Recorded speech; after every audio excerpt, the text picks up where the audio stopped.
Hello, my name's Monica Wilder, and my topic is diversity and feminism.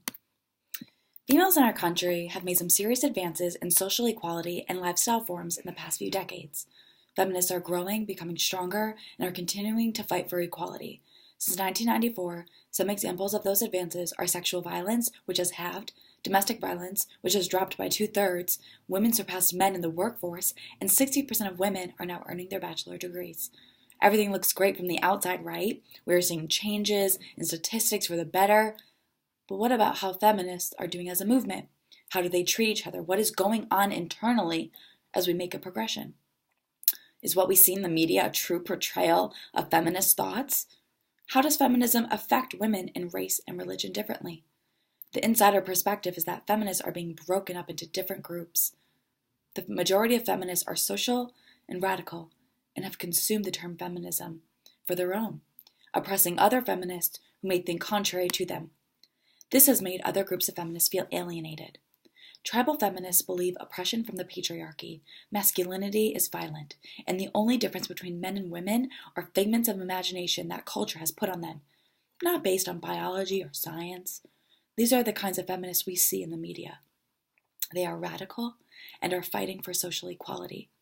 Many tribal feminists do not look at feminism from a philosophical perspective, rather an emotional one.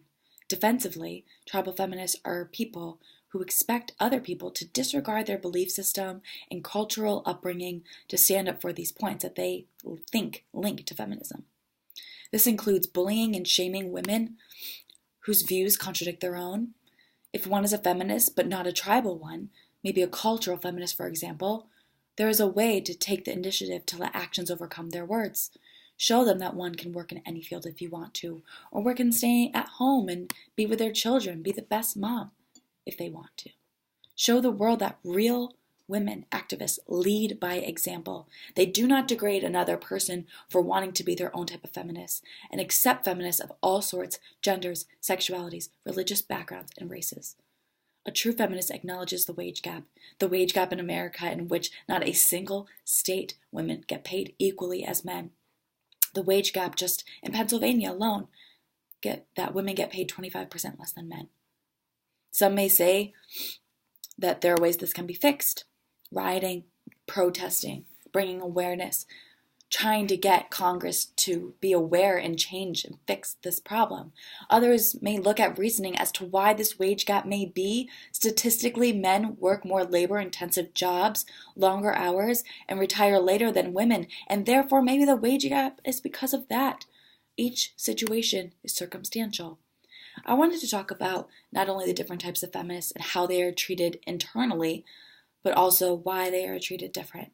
An ecofeminist or pro-life feminist may be antagonized for being a feminist because of believing in biology and reproductive rights for women in a different light. Not that a woman should not have reproductive rights, because these types of feminists do believe that. But just that maybe government shouldn't be funding these reproductive rights. Here lies a huge economical and ethical divide in feminists.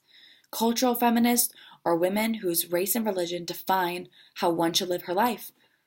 Black feminist leader from the 1970s, Kimberly Crenshaw, led many women through the anti-racist politics and feminist empowerment during the second wave of feminists.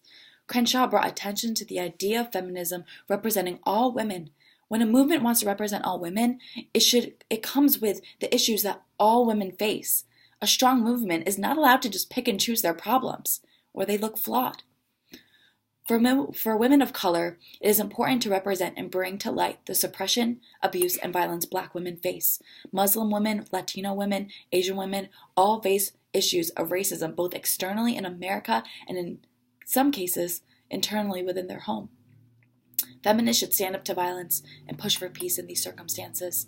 In conclusion, I would like to say that I hope this brought awareness to the diversity of feminism in the United States, the struggle and rights that women are still striving for, and the social interactions between feminists.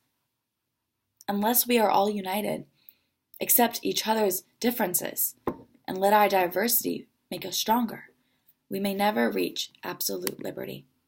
Thank you.